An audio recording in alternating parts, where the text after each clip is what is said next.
Sorry, sorry about that.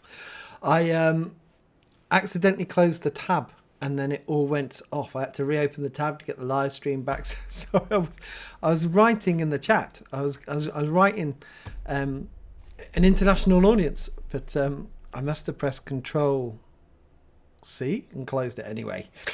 So, so that's a good start. As always, that's a good start, isn't it? But yes, international audience. It's so great. Well, welcome to the live stream. I saw Vincent, that was it, says there's no live broadcast. Just usually tend to do this once a month on the first Sunday of the month at the moment. That could change in the future. We will see how things go. But I know I always do it on the first Sunday of the month where it's usually one of the busiest days. I do 8 o'clock BCP communion, then we got a communion. This afternoon I had to take my son to American football practice, which is about half an hour, 35 minutes away. And obviously drive back with the joys of the M25. Then we had messy church, and then I had to go pick my son up again. So anyway, and then we do the live stream. But that's always the first of the month is always good and easy to remember. So we're here. We're going to talk about, as always, I put a title in. We don't always stick to that subject, but perhaps tonight it could be with the future of the Church of England and what that's going to look like, especially with the Bishop at Liverpool resigning, the stuff we got General Synod coming up. How is the Archbishop of York going to be received there, and well, many more. So, and I forgot to do this last time, so let's do this properly and do the intro.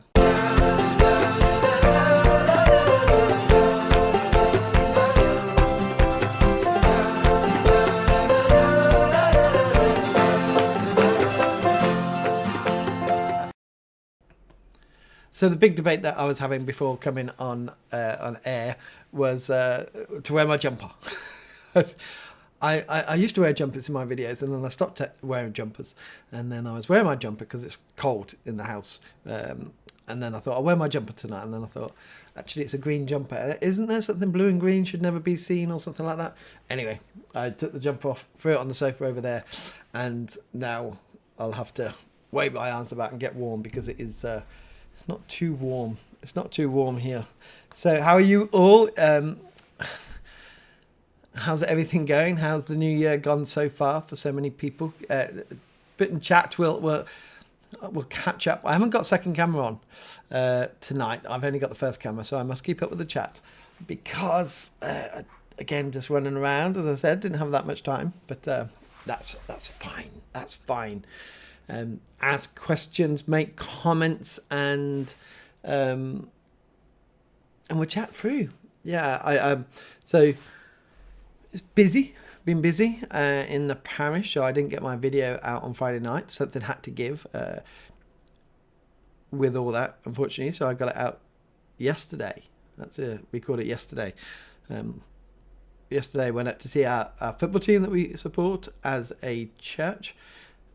I could only be there for the first half. It was 1-0. We scored really early on within the first minute. I think they play half an hour, and then it was a tough half. Then I had to come back down to my house to meet a wedding couple. So we met a wedding couple. And I found out today they won 6-0. So the second half was, 5-0 second half. But the first half was actually good. It was a competitive first half. They are under 12s.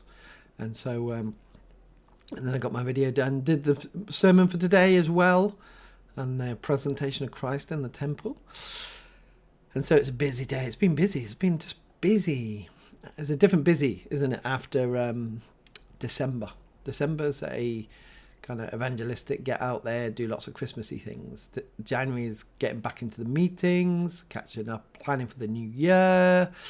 And so it's been like that, but it has been busy in the Church of England as well. In the national church, as I keep saying in my videos, the national church, not the local church. So, like I say, make comments, ask questions. We'll go through tonight and chat. That's what we do. So we got people from Texas.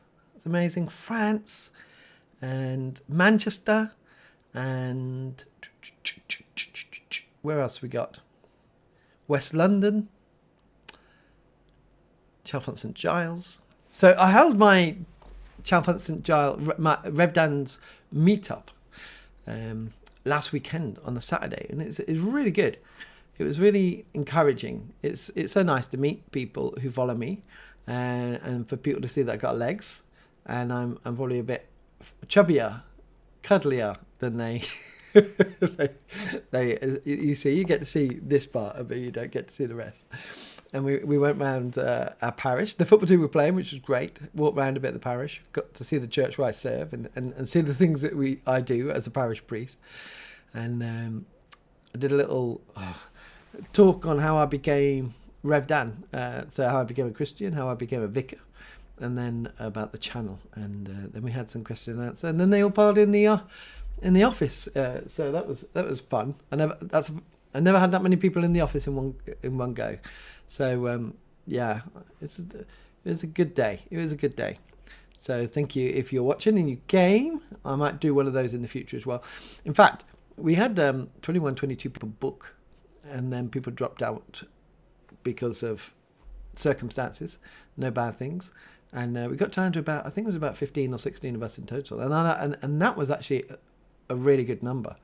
So if I did do it again, it'd be smaller groups, because it probably, had it been a bigger number, it would have been a bit, as you're going round speaking, and it's probably the right number. So it could be more of those, perhaps, but a smaller number.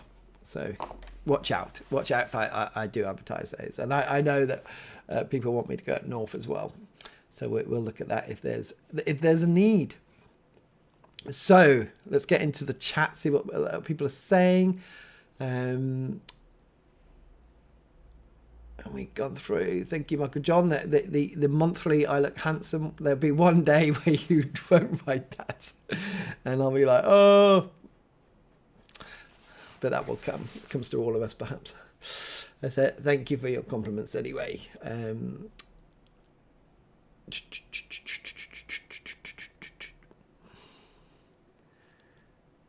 Just going through, catching up. Wear a jumper if you're cold. Doubt if anyone might mind. No, yeah, you're right. I don't know. I've just done the video so long without a jumper now. That actually that jumper hides my collar. But it will get warm in here. I always say, actually, this is the warmest room in the house because they extended it. I sit slightly in the extension, just behind me, just behind my head. Like here is where the old outside wall would have been, and this part here where I'm sitting is in the new extended bit, and so it's better insulated because naturally this is a cold house. It was built in the 1960s and it's naturally cold, so this room will warm up, especially with the computer running and the fans going. It warms up quite nicely, and the door's closed now. So I am expecting my son to come back from church, and my wife and daughter are already in bed. So if that doorbell rings more than once, then I might have to shoot off. Exciting news. This is Rev Dan's household. So happy Candlemas. Yeah, we've been doing Candlemas. We did Messy Church around Candlemas and the presentation of Christ, which was cool. We got them to make candles. It was very cool. It was this wax, foldable wax. So you get these sheets of squares, and we cut them in triangles. When I say we, my wife, and we put two triangles together, and then put the wick in, and then rolled it up, and then it naturally forms a cone, and you can burn it. It's very cool. Technology nowadays is quite amazing. So, but you had to heat up the wax, obviously, with a hairdryer in the church because the church wasn't warm enough, as always. So yeah. So happy Candlemas to all who celebrate it today. Armstrong, the meetup was very interesting. Thank you very much. It's the first one I've done, so I don't know the expectation and the expectation coming down, but it's cool to show people what I do in my day job. Michael John, I love a man I can. Oh, I need to find out what that is. Michael John, I love a man I can cuddle. Darren, the national and local churches need to get back to the gospel and look out there for the communities. Yeah, and I think they are. The distinction now between what's happening in the national church with all the safeguarding and all those things that are going on at the moment is really making a distinction between the local church and the national church. And even, like I said on my video yesterday, even people who will disagree with me, but we're still friends, the other clergy who would disagree with me on same-sex marriage and same-sex blessings, they're also saying, the national church is making the job harder for them. And so the national church need to recognise that it's actually any parish is being affected by these headlines continually on the news, Channel 4, in the newspapers and things like that, and it's coming back to focus on us. And as I say, we work really hard on things like safeguarding and reaching out and helping people and stuff like that. So it does make it's harder. But it was an interesting conversation with people who wouldn't necessarily be on the same page, or me on the same page with them, or them on the same page with me. But the national church and the local churches, and I tell you what, the local churches are really getting out in the communities and doing things. The big thing is, which isn't talked about and we need to talk about more, is volunteers. Volunteers is, I think the church across the nation or denominations are probably suffering with volunteers. Yes, Frangipani, who I met in my day, and I confirmed the name. Great football team, well done, the Wasp. Yeah, 6-0. It was, or 5-0, shall I say? Fantastic. Saying that, I caught up on the Arsenal Man City score. Wow. And Aston Villa, my team, did the same thing after every Champions League match. We either lose or draw.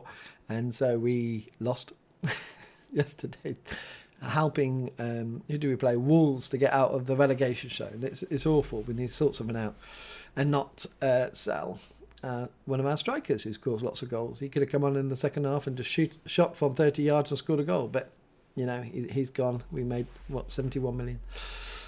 Anyway, yeah, Armstrong, just the right number. It was just about the right number for the thing. So, Eoston, enjoyed the meetup. That's great. Catherine, greetings to you. Alexander, good evening from Cambridge. Not the first two you think of. Oh, okay. Well, not Cambridge. Cathedral Cambridge is Cambridge from the States. I don't know. We have to wait and see. Vincent, I heard Boudet was getting 53 million for refugee services from USA. All gone now. She made a huge mistake. So wow. Yeah, 50. Wow. It's a lot of money. Trina Haifa, Dan, what do you think about the bishop that spoke at the mass that President Trump attended the day of his inauguration? I did one of my videos on that. I think, to be honest, I didn't watch all of her sermon. I'll be honest about that. I just don't have time or really interest. It's another country, it's another president and other things. But I did see the last part, and I watched that.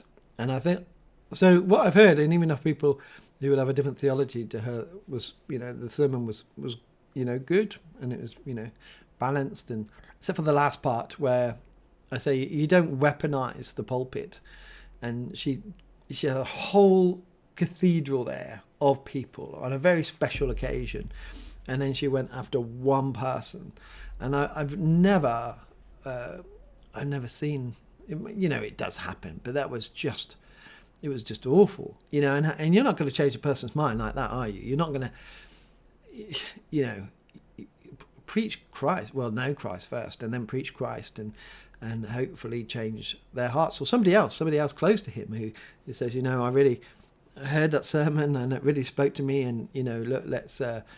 But attacking him, I think what it does is it put his back up straight away, and then he stopped listening. And that's the thing: if you put people's backs up, if you attack them publicly from the pulpit like that and embarrass them, they're going to stop listening. And you could tell he was just sat there. He was like, and he knew the cameras were on him. You saw J.D. Vance. I thought it was just a really good example of how not to get your point across if if you really want to change someone's heart, you let the Holy Spirit do that. You preach truthfully, but that was awful. That was not good. She was very woke. Yeah. But again, as I said, try to be fair. If that's what her thing is, and that's what she wants to get across, because that's what she believes, and all those immigration and those things like that. If that's what you believe, then get across in a way that will challenge people. But didn't. Absolutely missed her opportunity. But then it's left and right. It's really divisive over in the States, isn't it? And it's all the people. A lot of people said she's really brave for what she did, and prophetic and stuff like that. And then the other half are going, no, she's absolutely woke. And I just thought it was, it was not good. It was awful. It was awful. Especially that part. So,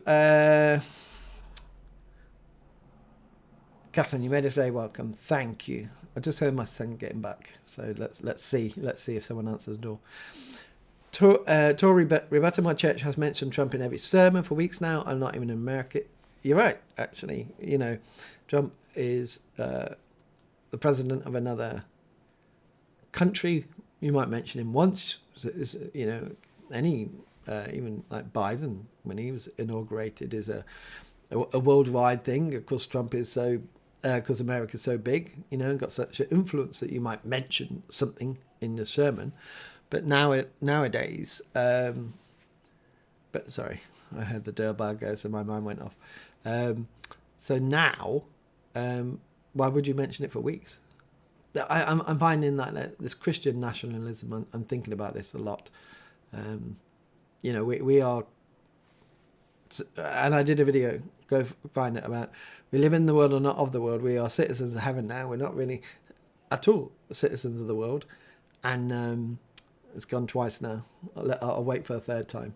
And so we're now citizens of heaven, and we bring the kingdom of heaven into the world. It's all changed. So bringing the Trump and all this, we've got to be careful with that. But I'm thinking through and doing some research. So I'll look into it a bit more. Just waiting for that doorbell. Good. Yeah, he's come. I'm going to get told off later. Trina. I believe it was the Episcopalian or Presbyterian Church that the mass of the inauguration. The big thing that I got with that though is take the sermon out of that, because it caused a lot of controversy anyway. This is part of the inauguration celebrations, and it's in a cathedral, a Christian cathedral. Even if it's a woke cathedral, it's still in a Christian cathedral. That bishop can go and they can get an Orthodox bishop in, and it becomes, a Bible believing cathedral. But the problem is you had all these different religions in that cathedral and saying prayers from their own faith in that space. And I totally disagree with that you can't do that in a Christian church. You can't have other faiths up there saying prayers to a different God. And, no one's really... Some people spoke about that, but no one really went and spoke about that. It should have been, and I know it's been going on since the 1930s, 1920s, I think 1920s, 1930s, but it should have been in a neutral space. Fair enough. Make it a multi-faith thing, because the president is, president of a very diverse country. But put it in a neutral space. Don't have that in a cathedral, and don't have other religions coming in allowed to do prayers to a God that is not well, I would say not the God, the one true God, because they are not gods at all. But to allow that, I think that's wrong as well, and we need to be aware of how we use our buildings and what they're allowed to be to do, what's allowed to be done in them. So Paul, I always think that some volunteers aren't utilised as well as they could be by the church. Absolutely, I think we don't do enough on gifts and talents and understanding what people's gifts and talents are, and they're usually, so far out there that when I mean so far out there, they're really you could see what their gifts and talents are by what they're doing. But it's always good to do one of these kind of questionnaires on gift and talents, because it just helps people, because you've got secondary gifts and tertiary gifts as well, and helping them and utilizing, like you say, them in church. Trina, I heard a comment, so rival, they went rival across the world. Eostin, I'd like to see the Church of England take up pilgrimage route responsibilities. Yeah, that'd be cool. Pilgrimage routes are coming back across the country, and more being recognised, and pilgrimage is a lost thing. My old training incumbent used to go on pilgrimages. He did the Camino de Santiago on his sabbatical, and he's done some in the UK as well, in England. And there are, there's Iona, there's a one around Iona or to Iona, and is it the Holy Island? I can't remember. But anyway, somewhere he's done one. There's one now going down to Canterbury Cathedral, from was it Reading Way somewhere? I'm not sure. Is that's a new one. Pilgrimage is that'd be cool. Sebastian, not Forest of my team, and did very well. You did, but we was always going to lose. It was in the start, so but you scored 2 goals against us, so, and we were awful. Alexander, not Cambridge, UK, not Cambridge, Massachusetts, Cambridge, Ontario, Canada. There you go. He was lining us up.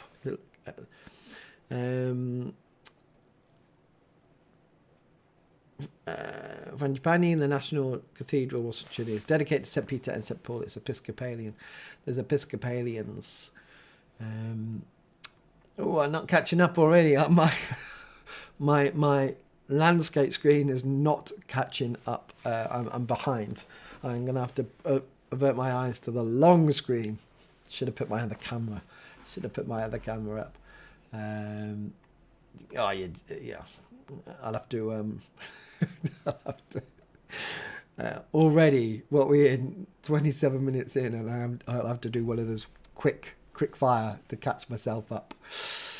Where I'm going through, Paul, I'm going through the early discernment process with the C of E. Any tips, Rev Dan? If you feel called by God, just trust that. Be who you are, be authentic, don't try to be someone else.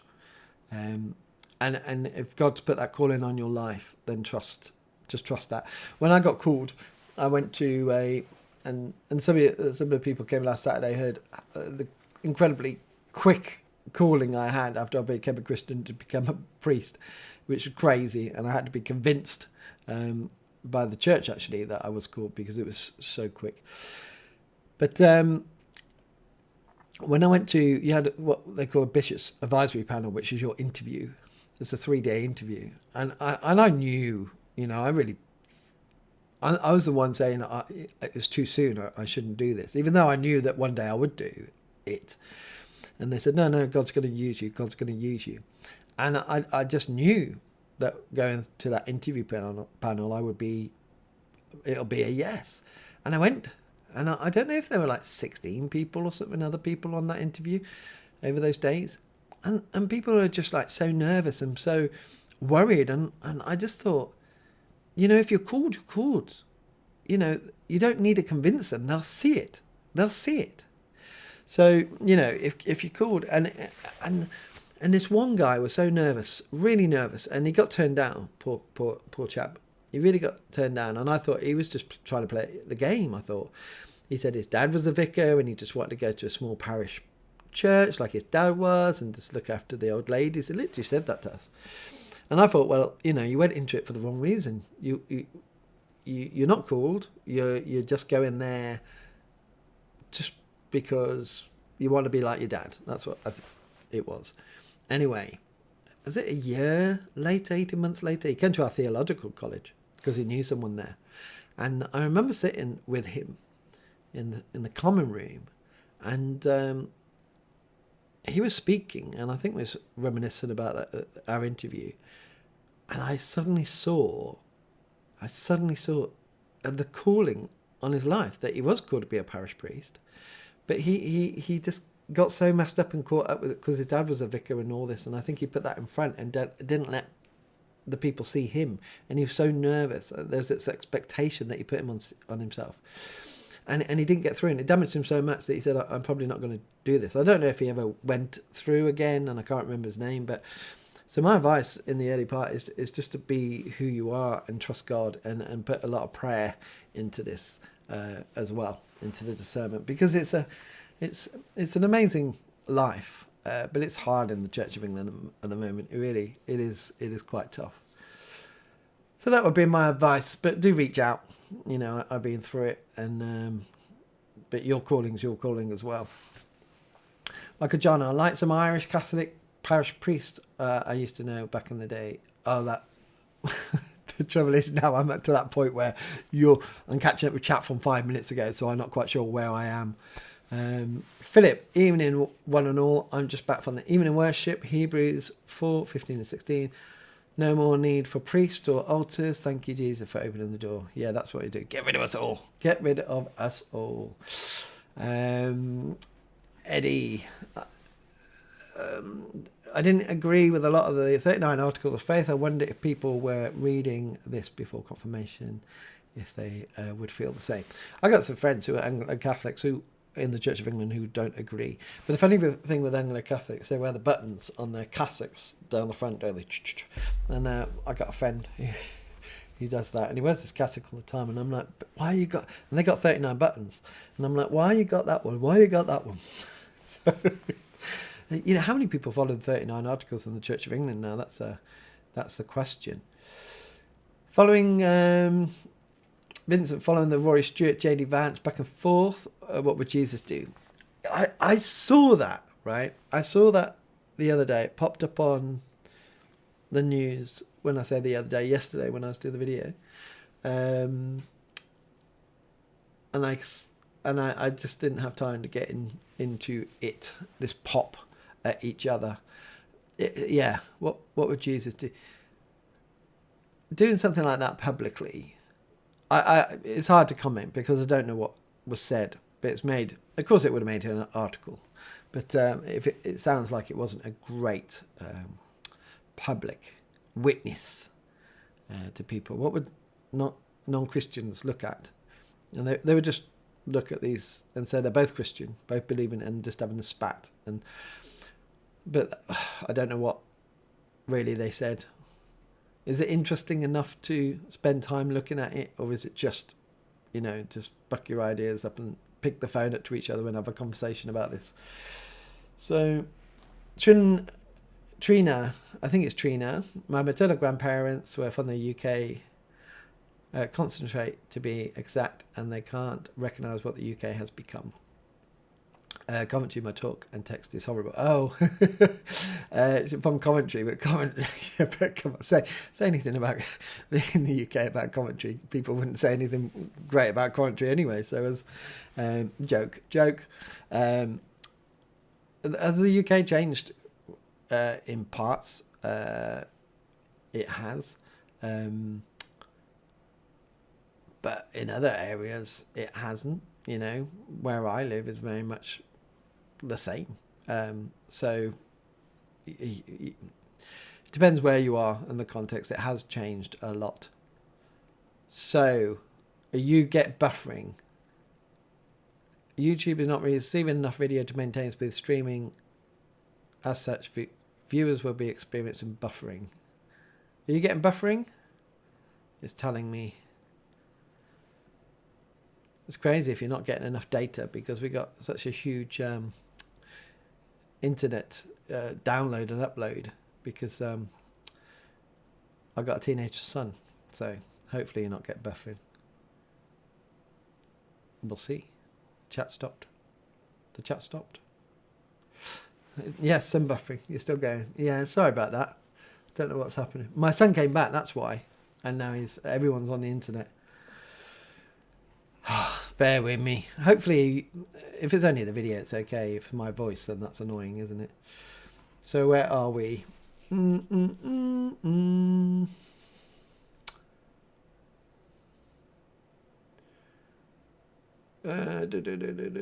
wow. Oh, wow. I'm even losing it on the long one.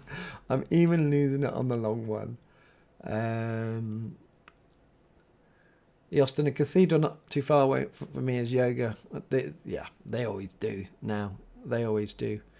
They're trying to raise money, but at the expense of letting. And it is, when you just say to people, and I say to people, don't have like things like Buddhas and all these things in your house. It creates an entranceway for demonic activity, and you just don't have like yoga in a cathedral. It's too dangerous to play with, and people say, oh, it's okay, it's just stretching. It's not, and it's better to be safe than sorry anyway.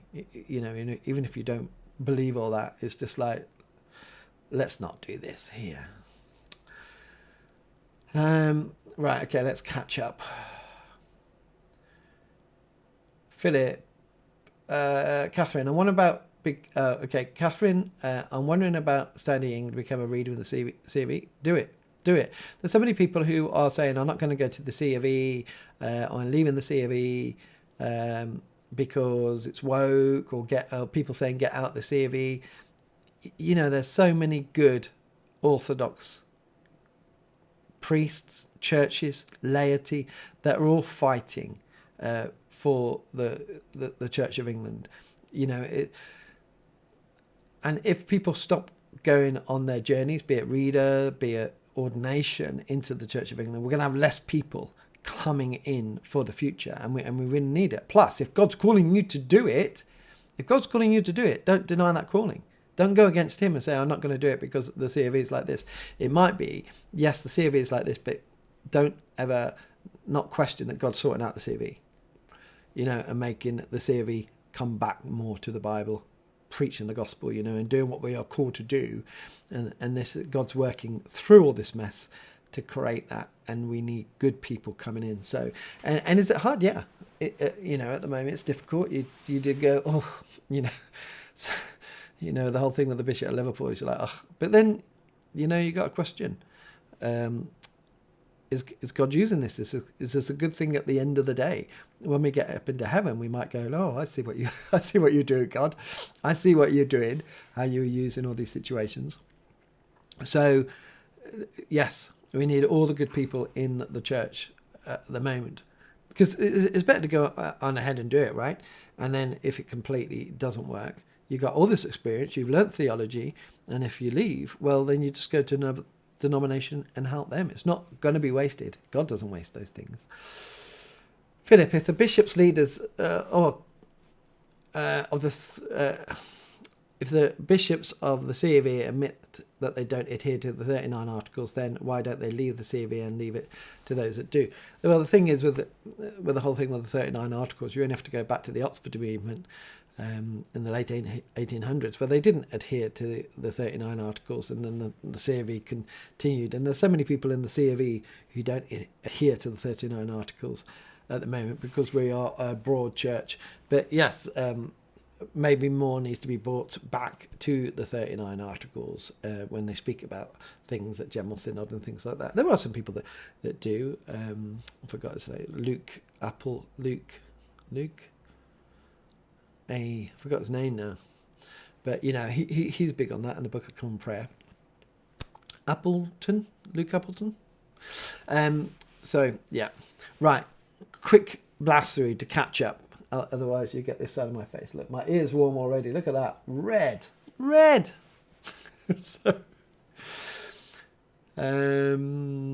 Michael John, they're even saying Muslim prayers in Vatican, 2 Catholic churches in Ireland now. Wow. Austin, I love the cathedral, but the yoga disturbs me. It makes it hard to go into cathedrals with what they're doing. The cathedral's a spiritual home of the diocese. The one in my diocese, Oxford, they do monthly communions for LGBTQIA+. And so I wouldn't go to that cathedral anymore. So it does block you from going to your spiritual home, which is really sad. But, I just can't agree with it. And so, the cathedral isn't there for all, it's there for, because it distances people who would uphold the Bible teaching. So, there we go. Trina, I wonder what percentage of England is currently Christian. Well, don't go by any census, because, what is truly Christian, it's not ticking a box and saying I'm Christian or this is a Christian country. Actually, I always say that's not helpful. I said that for ages.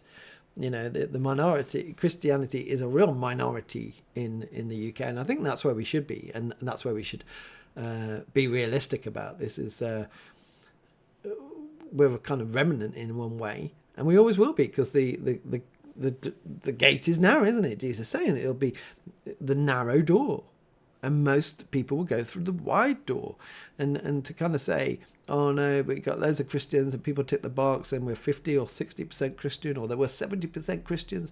Were they really Christian? Really believing that Jesus died for their sins on the cross, was raised again, ascended in heaven, sitting out on the right hand of the Father, intercede for us in prayer? Do they believe that they're going to heaven, that they committed their life and declare Jesus as Lord and receive the Holy Spirit, baptized in water and by the Holy Spirit? That Christian, I think it's a small minority now. Michael Quiz, what do you think about Brett Murphy and Toby Robinson? I saw that pop up earlier, and I got back on my Facebook, and he did a speech, didn't he, at the Toby Robinson Crusade? He can go and do that. I wouldn't do that, because, like I said before, there's Christian nationalism and we are a Christian country. Let's make Christianity great again. And I saw somebody, what's it? Russell Brand. Also, it might not be. Someone had make Europe Christian again. Was it make Europe Christian again? Europe, make Europe Christian again. It's never fully Christian. Like England was never fully Christian, and what type of Christianity was that as well? So, like I say, for me personally, I live in the world, not of the world, and my citizenship is in heaven now when I became a Christian, of the kingdom of God. But different people will see different things. So I only saw his talk briefly. I was on my phone in the house, so I'd have to look at it again. But my answer would be it's not something that I would do. Alexander, I noticed there seem to be a lot of calls about prophetic these days. I wonder if everyone of a true... so, I wonder if everyone... Is that me? Or I don't know if it's me. I don't know if I'm tired. I wonder if everyone, one of a true prophet. It seemed to me that the Lord had a thing to say about that. There's a lot of prophet. We as we say, always go back to the Bible and test it. Always go for the Bible and test it. The trouble is on social media, it's interesting that I see on like social media, on like YouTube and stuff, these people who are really prophetic and they got massive followings, even hundreds of thousands, and they come on every week and say, God told me this, God told me this. It'd be great if you got somebody who went and took all their prophecies and see which ones were true, that came true. But people love that. Sometimes it worries me because it goes on to the kind of realm of spiritualism and spirituality, because people are really interested in that today, and they see the Christian part of the prophetic, and you worry about that. it's not, that is there. I'm not denying it, but it's also, there's more as well. So, Sunshine Lady, Dan, the current crisis will bring all Christian sects together. Christian denominations are coming together closer, more aligning. I said this, I think, last month, and are where the issues are like first order issues where we fundamentally disagree. So, for example, let's take a really obvious one, like Mormons, or who the other ones with the Watchtower magazine.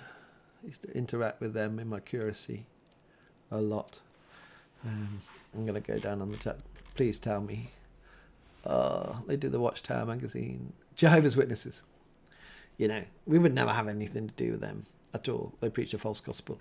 But say between a local Baptist church and a local Anglican church, that they're in a strange way where they don't, with the whole baptism is a big thing, but they are working across that to work together, and I do see denominations coming to work together better. So, and I think we need to now.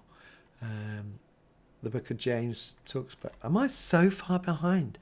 This is crazy. I'm gonna have to get a TV screen in this now to keep up with the chat. I feel like I'm in a losing battle. I do talk though, don't I? My wife tells me that. Let me go. Okay. Oh, I haven't even got to the buffering bit. That was ages ago. All right. Right. Let's do quick round. The book of James talks about Christian unity. Yes, Michael John, I believe that England needs to return to the Catholic faith. The Catholic faith will ride. Not the Catholic faith. Sorry, Michael John, but the Catholic faith will ride. Big, capital C. An original username. God bless you, Rev Dan, and God strengthen and revitalise Christianity in Europe. Yes. Well, we just, it's again, this is what I'm thinking. Revitalising Christianity. We just need to get the gospel and change people's lives and be active as churches in our local areas where God's called us. And like, what do they call it? Fractals. When a lake is freezing over and it starts freezing in different points, and then it joins up together. But also understanding we'll never be a Christian country, we'll never be a Christian continent, because you've got so many, and it always has been, so many different religions and beliefs and things like that. And you do get to a point where I say, but we follow the Ten Commandments. Well, we don't follow the Ten Commandments any longer. Jesus has come. He died on the cross. There's all these Old Testament things that stopped. And he came to show a better way and to live a better way. So the Ten Commandments are good, as a moral tool, and that's what people say. Oh, I live the Ten Commandments, and it's not going to get you to heaven. It's not going to get you to heaven. You can't say you're a Christian by believing in the Ten Commandments. That's what I'm saying. So we really need to understand we will always be it would always be a minority, and we will always be that. Jesus told us so. Tory rebuttal. I'm in Scotland, where they officially dropped the 39 articles back in the 1970s. And look at the Scottish Church, the National Scottish Church. He asked in Lent, fast and approaching. Remember, Jesus said, when you fast as you can, not as much as you can't. If you fast food, fast something else, have a good Lent. What I say the challenge is, it's not just do the outward stuff, not to tell people, I'm going to have a crisp, I'm going to have chocolate. It's make something between you and God that only God knows that's in your heart. That thing that you would be so embarrassed if anybody else ever knew, and say, I'm going to fast from that, and God, I need your help. That's the really great opportunity of Lent to say that's it. So let's take an obvious one like porn.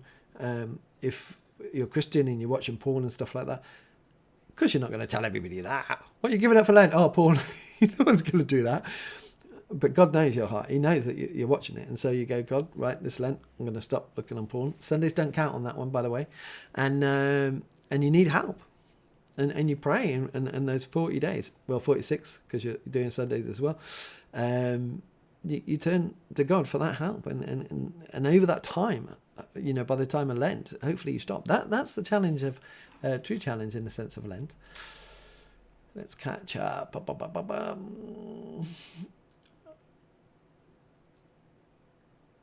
Michael John, going even further back, as Europe was burning, it was we Irish who preserved the faith and later spread the faith to Europe. Yep, but now, look at Ireland. It's all waves, isn't it? All waves, all waves. We've got to do our bit. It's like you kind of joke. We took the gospel to Africa, but now we're saying to Africa, come back, and bring the gospel back to Europe. Mr. B, hi. Sorry, I'm on a call. I hope everything's doing well. Hopefully we're not in. I always like that you're doing something and then pop in on this as well. Very naughty. Catherine, good advice following your calling, prayer, and be real. I can see how demanding the parish priest role is, but what a privilege to serve our God by shepherding others. It is a privilege. It is a privilege. It's tough at times, but it is a privilege by doing that. And seeing people grow in their faith is awesome. Philip, my reference to no more priests and altars now is not a criticism of vicars or pastors, just Jesus is the way, the truth, and life. Yeah. But let's get rid of them anyway. I'm joking. Right, we get past the buffering bit. Is your son busy playing Doom or something? No. He came earlier today, and there's something happened in basketball in America.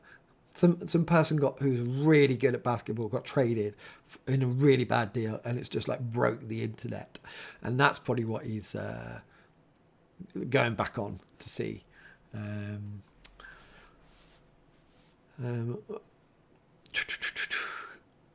No, stay away from New Age stuff. Yeah.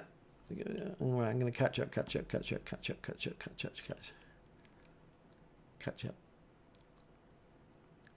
Mr. B, if our political leaders had continued to respect our Christian roots, we wouldn't have problems with integration of certain communities. Muslim colleagues always say they like prayers, and I think it's kind of going back. It's not to say that we're a Christian country. We can have Christian roots, and that's all nice, but it's hearts that have to be changed. It's hearts have to be changed. It's hearts that have to be repent and come to know Jesus, and that's really what changes. By saying we're a Christian country, well, you can say we're a Christian country, but what is a Christian country? That's the question that's going through my mind. What is a Christian country? What's a Christian continent? There's still murders, there's still rapes and stuff like that. Even if it's all, go back to the Middle Ages and look at the popes. There was 3 popes at one point, and they were hating on each other, trying to kill each other. And go back to the medieval times where Christianity, Europe wasn't fully Christian, but even the Christian parts, they were killing each other. Spanish Inquisition and all these, we got the different denominations coming up and calling each other heretics and burning each other. It's barbaric. It's of its time, but what is it? And that's what we really have to look at. So I come back to fully Bible believing.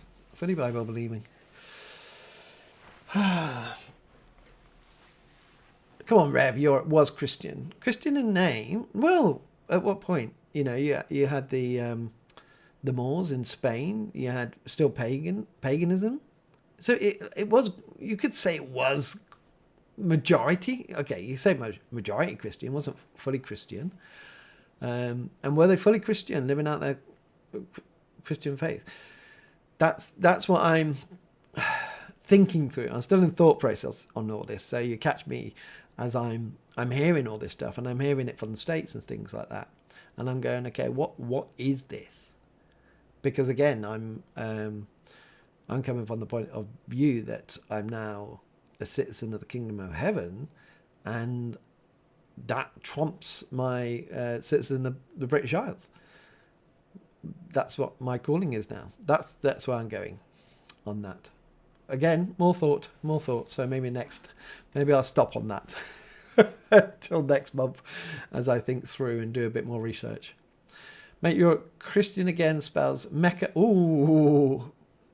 Oh wait, without the other C. But identify as an Irish Catholic patriot. I love England. I love the cricket team, the football team, the rugby team. I support them. It doesn't mean that I don't. It's where I grew up. It's got my identity in one way, but my new identity is in Christ. So anyway, drop it down. Drop it. Think through. I haven't got the theology worked out yet. I haven't thought through all the way. So, Mr. B. Oh, have I been there? If our political leaders had continued to respect our Christian beliefs, we wouldn't have problems with No, I did. I went there. Jehovah's Witnesses, yes. Got that. Thank you. I'm so glad the chat can help me out when I forget things. Make the world Christian by evangelism.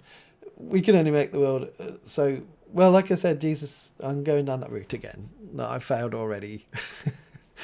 It's going to be a small minority that become Christian. Jesus, from Jesus' lips, it's a narrow door. So how do we put that with make the world again? Anyway, right, stop it. Ask different questions. Getting on a high horse. So,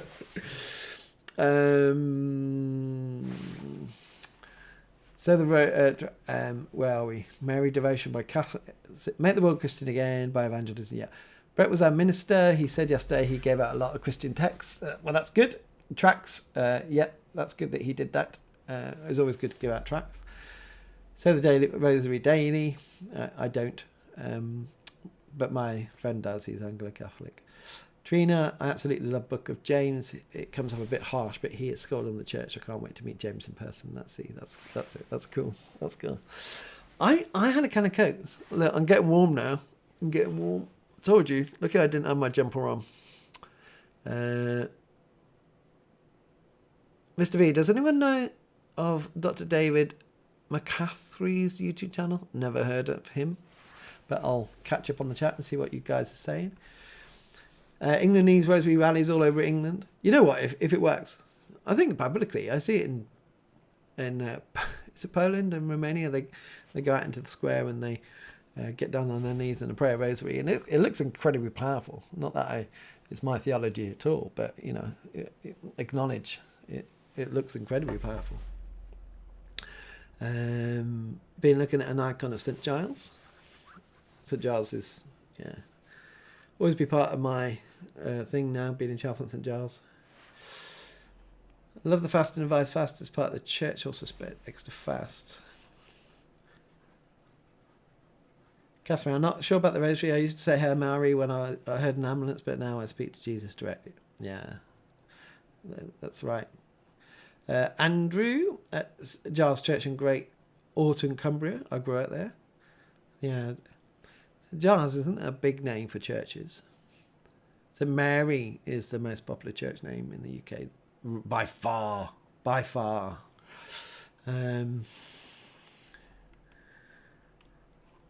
Right, can I get back here so I'm not looking at the other thing where I got to Annie Mac.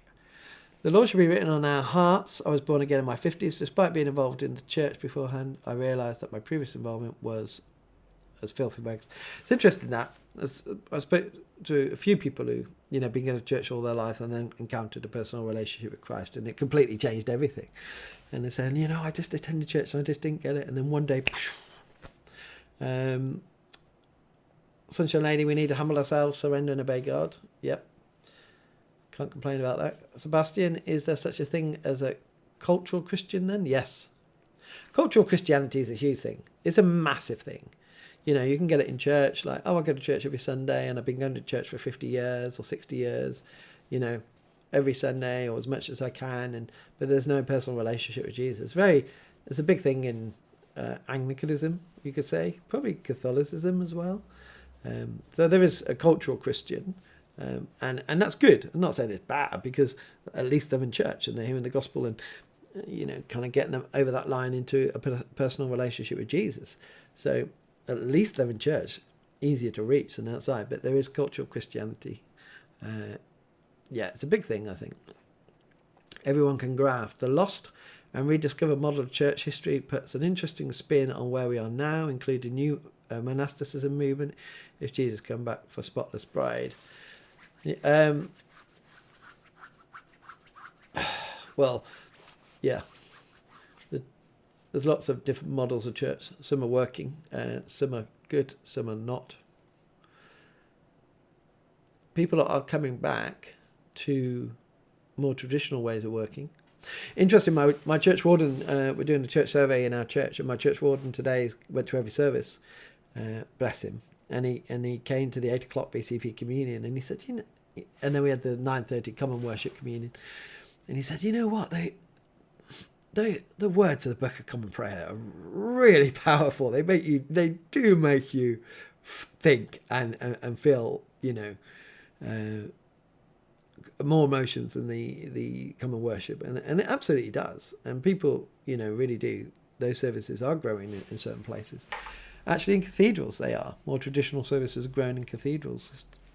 So,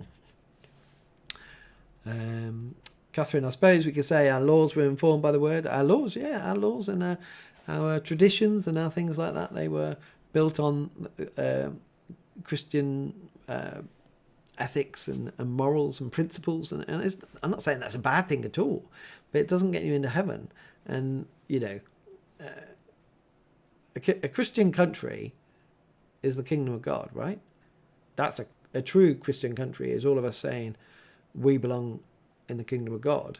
And so that's where this rubbish. It's only because, as I said, I'm seeing this, this Christian nationalism come up. It started to come more on social media. So I'm just like, what is this? I never thought of this. I've never seen this. Well, not so prominently. I've seen it before, but it's a growing thing. So I'm like,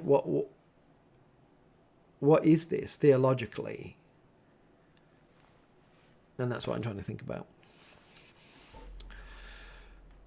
So I'm catching up.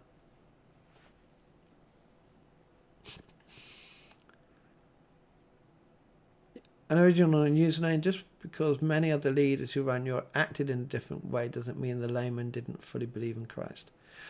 Well, it's an individual faith, and only God knows as well, doesn't he? There could have been people who are very, very Christian. We just don't know. We just don't know people's faith. Eostin, not sure that an Archbishop of Canterbury should be a woman. I don't think it would encourage men to go to church. It would just really split the Anglican communion as well, and a lot who won't recognise, and it's bad enough with the same-sex blessings. But I think the number one person is that Francis de Carney, who was more likely to be, I guess, or it could be Martin Snow, probably between those two, but Graham Usher's in there as well. We'll see. But do they want it? They haven't said they haven't. They don't want it. Everyone can craft. 1100s. Two bishops of Durham had a fight in what is now a parish church with a mass grave. Wow. I'm going to have to look that up. Wow. Crazy. Gran Turismo 7 and the over 60s. That's a clickable name. Hi, just in from work at Asda. I hope you're well. Yeah, we're good. Philip Shepherd. Dan, I'm really encouraged to reach out more to my neighbours after our visit last week to your gaff. Seeing you work with the football kids and non-church via school, your channel is encouragement. Thank you. Like I say, there's a lot of stuff that goes on in the parish. It just doesn't come on the channel because all I'm doing is talk about Christian news. But we do work hard here to reach out and build up those relationships. And I told the people last week the reason why I call it Rev Dan. The whole reason it was just Rev Dan and not Rev Dan Beasley, is my surname. If you never knew my sermon name, that's my surname. Was because every school I went into, and I've been in different rules. The bishop is calling me on my, and it's late. It's in Kenya. It's midnight. I can't accept it, Bishop. I'm sorry. I'm doing a live stream. So the Bishop of Kenya, not the Bishop of Kenya, a bishop in Kenya who I went to see 18 months ago is calling me on WhatsApp. I think they're going to do a mission. Anyway, I haven't spoken to him since Christmas. But so what was I saying? Oh yeah, so Rev Dan. It's because every school I went into, and I've had 1, 2, 3, 4, 5, 6, probably 6 or 7, maybe 8 schools I've been involved into since I've been ordained. All the kids just go, Rev Dad, Rev Dad, Rev Dad. And I was like, well, what do I call it? I call it Rev Dad. Keep it simple. If the kids know you as Rev Dad, that's what they do. They go, Rev Dad. So it's Rev Dad. How simple is that? It was inspired by the kids because that's where it comes from. So it's good that you encourage Philip. Let's catch up.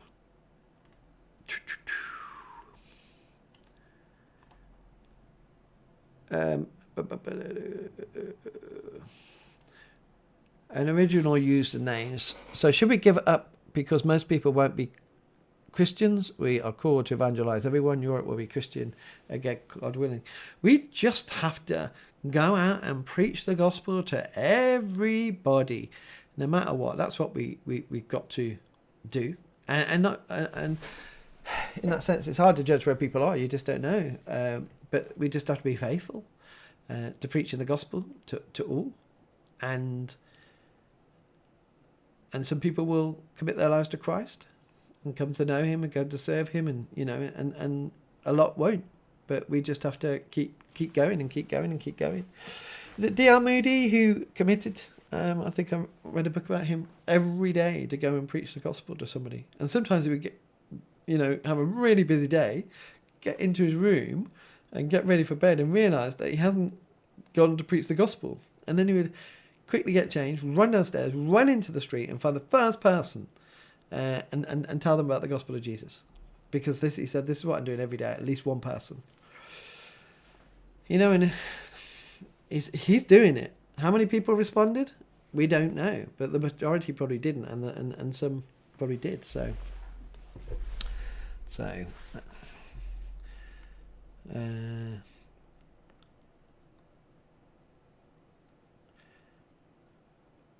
another journal username says, well, I love the Orthodox Church there, and willingness to engage in ecumenical dialogue is so defeating for wider Christianity. And the Catholics do that as well. The Catholics won't engage as well, which is a shame.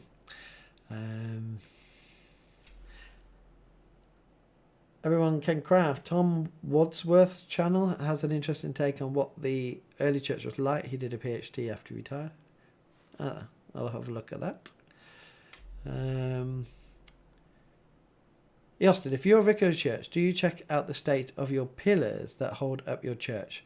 I went to a church recently and the pillar bases were wearing away. Part 1. Part 2, I'm going to jump down there. People assume that there was another pillar underneath, but there wasn't. There was just a soft crumbling stone. Check your foundations this week. Yeah, we got a fabric team and they're really good at that. I wouldn't want... Oh, you imagine a crumbling pillar? What a nightmare. What a nightmare. No. Love your citizens, Harrison first, so important. But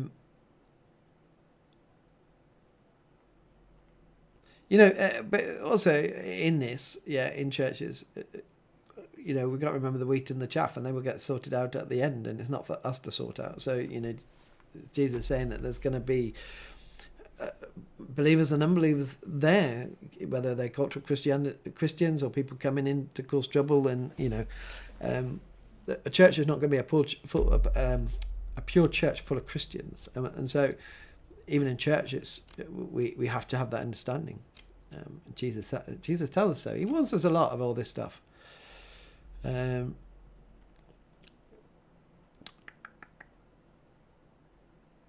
Maybe make Thursdays a day of prayer for renewal. Yeah, we should. Every day we make a Tuesday of prayer for a renewal for our parish. We need more Joshua Graham's and less Justin Welby's in church leadership. Well, Justin Welby is not in church leadership anymore. That's it. It's done. Preach to all, let God get the wheat and chaff sorted. Absolutely. There you go. Caught up. And Alexander's already said it already. Austin, the 1960s television has a lot to answer for. It's when the anti-Christian stuff started en masse. And that's what we're battling. Social media. The stuff that's out there is crazy, let alone in the media as well. Woolward, Rev Down, what do you think about Spring Harvest? I think I gave up when they gave Steve Chalker a platform in 2007, and now this year they got Rick Warren.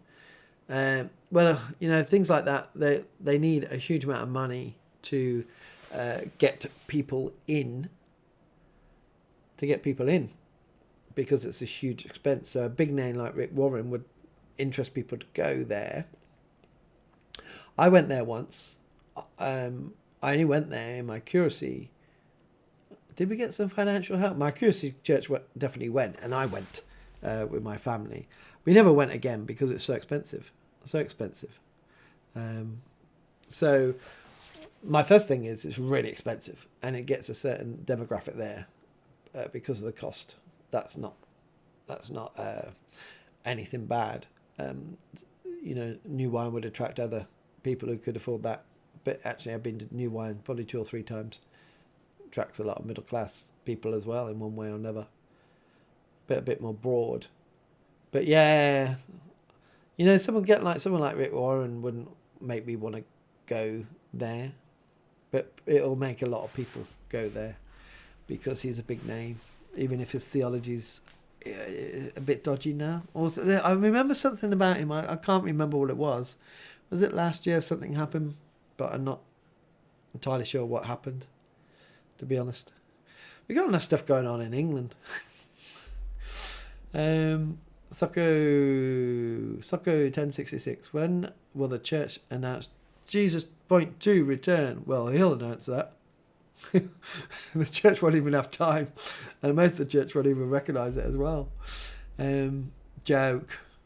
I know I should have a producer in my ear warning me, or church warden. So, Christians need to take time over the entertainment. It's how we lost many followers. Get the message into every home and on every screen. Well, the thing is, you had things like God TV and stuff like that, and I would never watch those channels. I don't know if they're good. I just sometimes you just don't have like satellite TV or anything, but I remember them, and they were just weird sometimes. We need good orthodox Christian channel that people really can trust. There's a whole thing about trust here and theology, and it's hugely important because there's, like the whole Rick Warren thing. People will go there because, it's Rick Warren, let's go listen to him because he's really famous, rather than going, is this a good person to go and listen to? Again, I'm not sure what happened last year, but Mr. B, Rev Down, how about launching an ecumenical movement at public places such as Speaker's Corner, where Christians sing hymns and promote their Christian faith? A lot of people are frightened to become Christians for fear of mockery. With strength in numbers. Yeah, well, there are a lot of Christians already. You see the videos coming out from Speaker's Corner. There are a lot of Christians down there doing the good work. And talk about volunteers using their gifts and strengths. They're definitely using their gifts and talents. They got a really good gift and talent down there. But I do see a lot of Christians down there. But it is something to think about. How can... it's one of those things I put in the back of my mind. It feels like there is now something new needs to emerge ecumenically, with Bible-believing Christians now.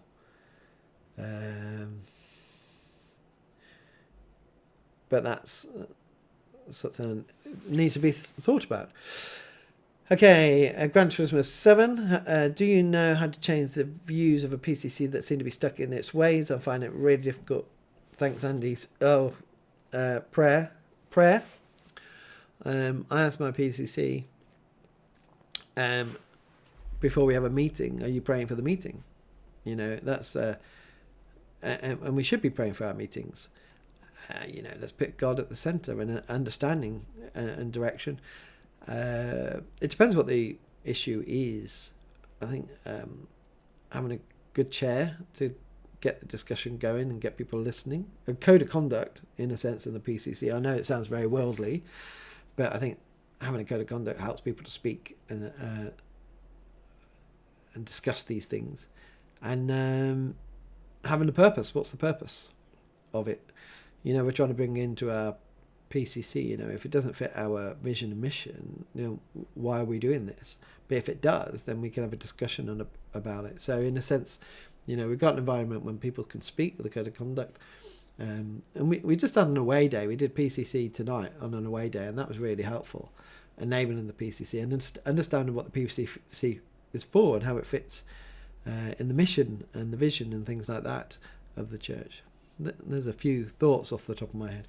But PCC tonight is good. David Morehouse. Rev Dan, just out of interest, have you been to Israel? I went to Israel as a kid. We was on holiday in Cyprus with my family. And we went with my dad, so I was under 14. 1990, perhaps 1989 I went.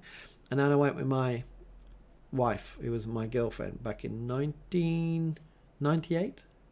We went there because she had always wanted to go there because she's from Colombia and she never thought she would go again.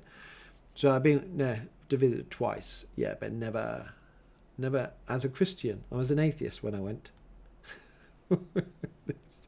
It wasn't good. I didn't say the best things to my wife. I do need to take it back and set things right. Yeah. Sucker 1066. The church know exactly where King David's line is. Do they? Not something I looked at. I don't know. Philip Shepherd, is there any connection with bishops denying 39 articles 150 years ago and crumbling pillars? Do a PhD. Get someone to do a PhD on it. That would be interesting. To search for truth. Prepare for Canada and the US with the coming trade war. The poor will suffer the most. This is what will happen in all of these things. The most vulnerable in society usually get the brunt of it.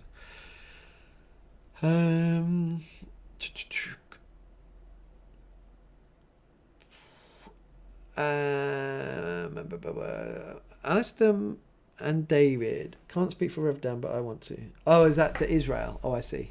Yeah. Who went there? Was it who wrote I Don't Have Enough Faith to Be an Atheist? Got the Cross-Examined channel on YouTube. Dr. Frank Turek. I think they went on a... Did they go to Israel? They advertised for a lot of money. It would have been really cool to go with him because he's a really intelligent guy. And that would have been cool to go on. And going on a tour like that would be, with someone who really knew their biblical history would be phenomenal. That would be quite cool.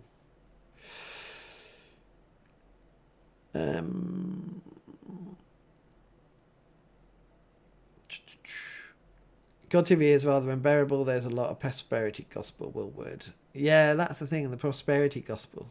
Everyone wants to get rich, but when you become a Christian, especially a vicar, you get poorer.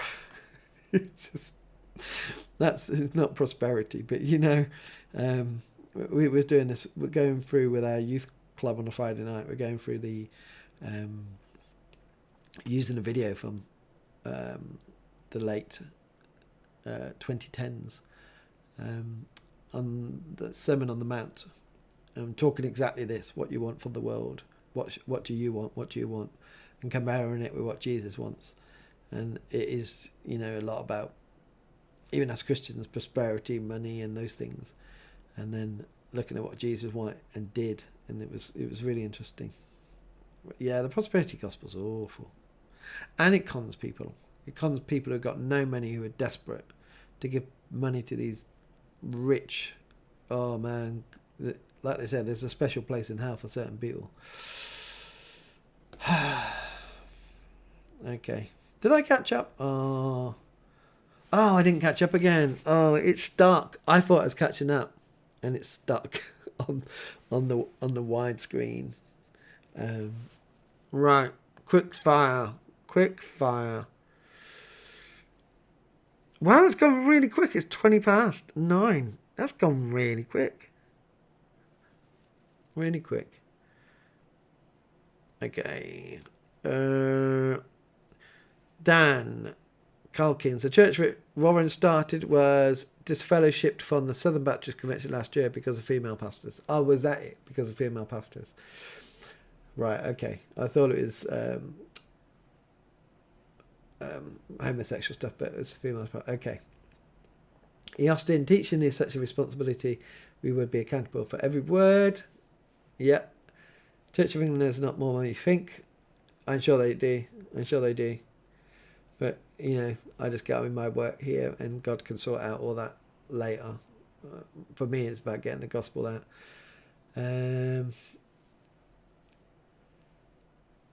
I find some Calvinist YouTube channels are a bit sectarian, Mr. B. I'm prideful. Yeah. Yeah. Yeah. But they already knew that. And that's a classic. That's a classic. Well, the PCMC at my local church said that the vicar, who is a gay civil partnership, was wonderful. Shows how in error they are. Wow. It's your local church, but you don't go there, I guess. Soccer 66. Justin knows he walks the earth. Why he said that bit at the end of his First Nation letter. It was him who made him a sign. Oh, I don't know what he said at the end of Resignation. That I will look at that. Sunshine Lady, does the Anglican Church acknowledge Walsingham, Our Lady of Walsingham? The Anglican Catholics do. My friend I saw on his Facebook, popped up, because he's my friend who rides a motorbike, and because I ride a motorbike, he's going on his motorbike up there in a couple of weeks, and fully recognise. He said, "Oh, Dan, you've got to come up to see." So, it'd be interesting. It'd be interesting, like, to go up and not worship or anything like that. Just go up to see. It's so special to them. Be interesting to kind of understand why from their point of view, because I think it'd be interesting to go and to see. Plus, we get to ride our motorbike, so we'll. Yeah, but so there are some that do. Frank Turek, yeah, well done. Alexander, thesis title, Bishops and 39 articles, crumbling pillars or crumbling pillars. Right,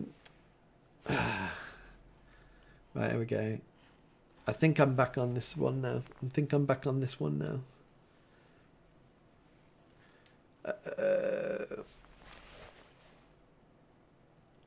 Frangipani, the Anglican Shrine of Our Lady of Walsingham. There is an Anglican Shrine. Yeah, there is, yeah. Joseph Prince is pretty bad. Yeah, and some of these people I just don't listen to, but it is amazing how many people will come up to me and say, "Oh, I heard on this. I had Joseph Prince say," and I'm like, "Please." And they see my face and they go, "Should I not be listening to?" And I'm like, in the nicest way, no. And sometimes you don't need to say words. You just let your face tell it. Rev Dan, when did the church abandon its 1,000-year stance on usury? What's usury? Am I being ignorant here? I'm not sure. Oh, you might have to explain that. What's usury? You might have to Google that. Well, Rev Dan, what do you think about the teaching about giving 10% of your income to church? An FIEC church in my town believes this. Yeah, that's very specific of Old Testament, but it's, I would say now it's like a guide. It's what once was, but give what you can. Give what you can. I think the widow's mite proves that. She might not. She might gave more, but gave 80%. 10% is a good guide. It's like a good minimum, but it's not something, a fast and hard rule of that. I spoke to someone this week who said, with a broken heart, I can't give as much anymore because they are elderly and now they got people helping them and there's a huge expense on them. And you can imagine feeling the guilt if you say, I can't give 10%. You give what your heart tells you to give. You pray to God. I think that's the best thing is ask God, say, how much you can give. And it will, it could fluctuate depending on your circumstances. If you're running out of money, you can't pay your mortgage and you're going to get kicked out and whatever it is on your mortgage, default on your mortgage, then there's a time where you can't give, but you can in the future when you're better. So it's a good guide, but it's not a hard and fast rule for sure. But I know why people do say that. I did hear teaching on it and just totally blew it out of the water because that's an Old Testament thing. Instead of scripture, we need to go back to a more storytelling method. Then later we can point to scripture. We do both. That's why I try to do both. But it's stories. I'm researched because I'm very into preaching and how we communicate. I really love that.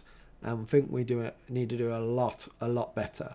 And I've researched a lot of communication methods, both secular and Christian, and they always come back to stories. And Jesus did.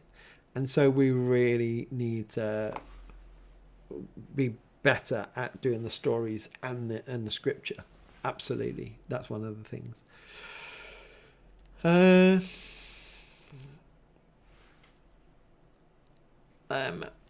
Alexander, I think Ray Vanderland with a focus on the family when he did them, but there was a really cool, there's sometimes a little graphic teaching tool that they created videos for the Holy Land. A little dated, but still fascinating. And that's good to know. That'd be cool. Is it on VHS or Betamax? Is it that old? Yeah, show my age.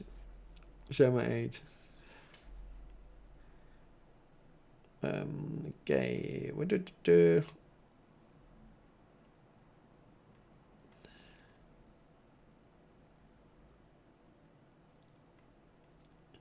Oh, we're getting on to tax. Ooh, talk about tax in England nowadays. Ooh. We get taxed so much, it's crazy.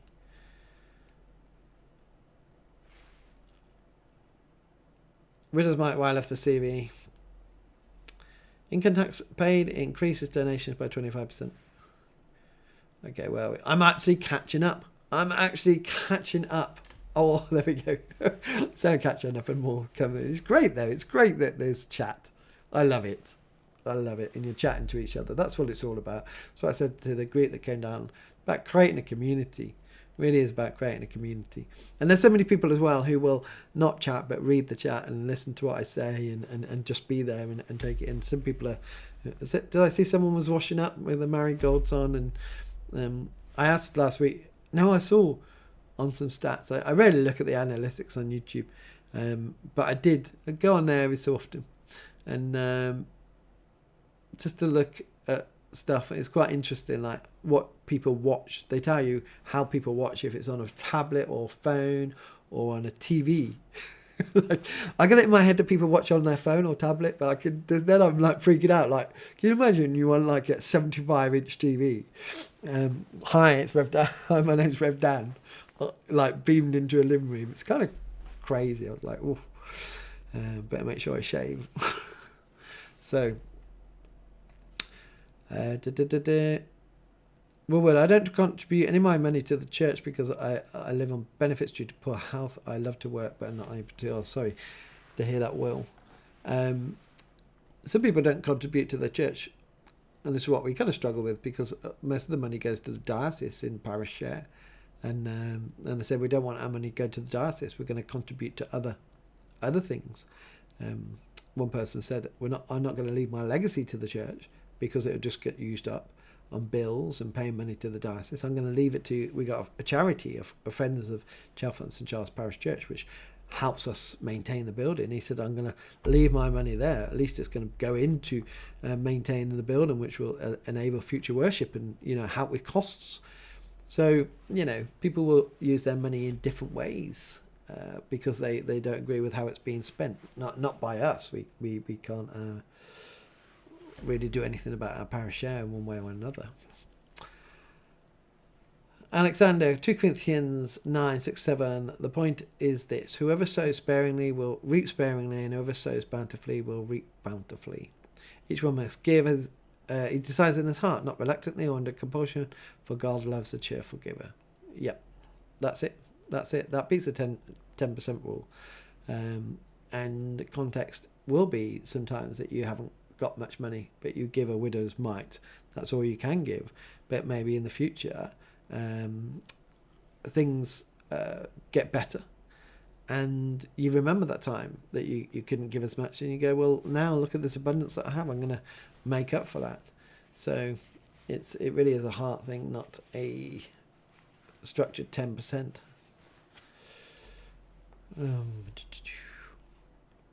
Where are we?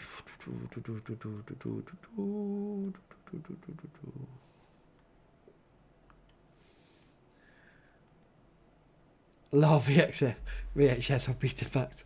We never had a Betamax. A friend had a Betamax. It was kind of crazy. It felt like a new thing, but they just really didn't take off. This is when I was a wee child, a little wee boy. Eddie, I always think that evangelicals talk to us Anglican, Anglo-Catholics like we are on the dark side of the force, saying, come and join us. Yes. There's always such a history between the evangelicals and Anglo-Catholics. But one of my best friends in the church is an Anglo-Catholic, and we love each other dearly. And we take the mickey out of each other all the time. But, you know, that's one good thing with the LLF process. It's really crashed down the walls and barriers that have been built up between evangelicals and Anglo-Catholics. And now we're making more friendships across that divide than ever before. So, but we would always take the mickey out of each other. Was that taxed or taxed so much? Yeah. Alexander, Ray Vanderland 8-track video wasn't invented yet. You got it on DVD as part of a whole. We was even speaking about DVD. I was speaking about someone about DVDs the other day. How they're keeping hold of their DVDs and they still got a DVD player. And it was I thought, wow, yeah, you're right. You know, so many people are getting rid of their DVDs and not have a DVD player because everything's just streaming now, isn't it? You buy it online and you don't need all those. You think about the TV space. I thought about that. I thought we have our TV on the wall and we got a soundbar and that's it. It's very minimalist. Years ago, you had a cabinet, you had a video player, you had perhaps a hi-fi as well. You had cabinets on the side with the VHS tapes, and then it was the DVDs, and all that's gone, and it's become quite minimalist. And yeah, but how many have still got VHS tapes in their house somewhere? So, I have in the loft. They're probably getting absolutely battered up there, to be honest. Vincent, I watch on a TV when I'm on my indoor bike, but day on a Mac. Baby. So I'm on a Mac. But Macs always have a big screen as well. As long as you've got me on a little screen and you're doing some more work, it is a bit weird. Eostin, recently widowed with a baby. I'll put... sorry. Last night in P into the collection, the vicar the next week gave a massive sermon on how little people were giving and highlighting the what? You're kidding me. That's awful. That's awful. You know, I had a big lesson as a teenager. I did this paper round. It took ages. It was loads of houses. It was crazy. And at Christmas, right, and I was like 15, I think, when you're allowed to be young and do paper rounds. Hundreds of houses. I had to keep going back home for the papers. No, it's about probably 200, 250 houses, maybe 300 in our town. And at Christmas, what we'd do, it developed, so you inherit the paper round. I inherited it off my brother. He inherited off somebody else in our street. And two people used to do the paper round. One go up the hill, one go down the hill. When I got the paper round, I had to do up the hill and down the hill. And so what they used to do at Christmas is knock on the door and say, Merry Christmas, here's your paper. And so many people wouldn't give you any money. And I'd say, thank you very much. And some people, right, I see you a kid, they'll give you like 20p. And I would be like annoyed. I'd be like, why didn't you give me £1 or something like that? And we're talking... did the pound coins? Pound coins were there then. And it's like, why are you giving me 20p? And be annoyed at them. And there was like, the past 15 houses have not giving you anything. And you're not annoyed with them. But the person that gives you a bit, you're annoyed with them. And it's such a human reaction. It's crazy. And I had it, and I was like, no, be grateful. They might not have anything, but they're giving you what they got. You know, it's the people that don't give anything. Again, they could be in the same situation. They just haven't got anything. But why are you annoyed at the person who gives you 20p rather than the person who gives you nothing? And so that's awful. That's awful. You took it as a sign. Yeah, that's crazy. I don't want to know what people give in my church. I make it an absolute, I don't want to know. And for my protection, I just don't want to know. It's too easy to start judging people or smoozing up to people because they give so much money, hundreds of pounds, you know.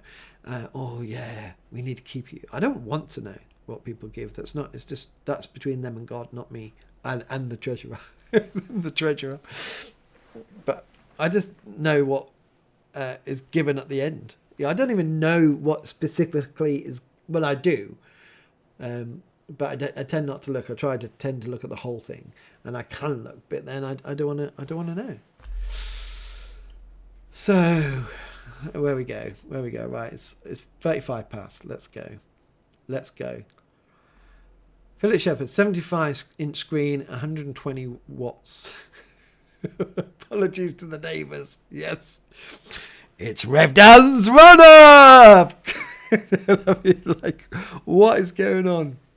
And why is it Rev Dan's Roundup? It's Rev Dan's live stream. Oh dear. Interesting audio on the TV is worse, and it's more like a noise if on the bike. I think I am banging on my desk with my mic. It bangs. I hear it on the video every so often. Right. I usually use a TV and Apple TV so I can sit on the couch, but I'm usually on my iPad for the chat. Oh, I see. From Alexander. Everyone can craft. If videos old tech, what audio cassettes? I remember my dad doing a Parish mag on a duplicator. My brother now does it with a printer and photocopier. Audio. I was thinking about audio cassettes today. You know what I was thinking about audio cassettes? I was going over to get my son, and the top 40 was on the radio. I just put the radio on. I haven't put the radio on for ages. I usually listen to audiobooks. Put the radio on. It was top 40. And then I was thinking, I used to record the top 40 on tapes. And then I'm thinking, I wonder if I got any of those tapes from when I was a teenager with the top 40 on. And probably a load of other stuff. Can you remember recording the radio on a tape? It was to catch that song that you wanted, but you didn't know if that song was at number 1. So you just had to record. And now at number 8, press record because it could be at number 8. It's not at number 8. It's at number 7 because I want to get this song for free off the radio. And I probably got tapes. I wonder if I got tapes. And then my thinking went, are they degraded? If I got a tape recorder, if I bought a tape recorder, because I don't have a tape recorder, if I bought one and I put it in the tape recorder, would it go? Oh, my mind. It's all from let's put the top 40 on the radio in the car. Anyway, Mr. B, we need a happy medium with liturgy and scripture, which is what the Vatican II tried to do, but the Catholics weren't happy. Rev Dan refers to the charging of interest on loans. We used to take it seriously, as Muslims still do. Islamic banks are completely different to our type of banking. Our type of bank is awful. The interest, I think it's awful when people are poor and the credit cards are offered with like a 39.9% APR or 34.9% APR. It's horrendous. But if you've got money, you've got lots of money, you can have a 2.9% APR or something. It's crazy. It's just so unfair. The system's stacked. Philip, to let you sleep, I'm going to sit on my hands and stop typing. That's good. Beta Max for Superior.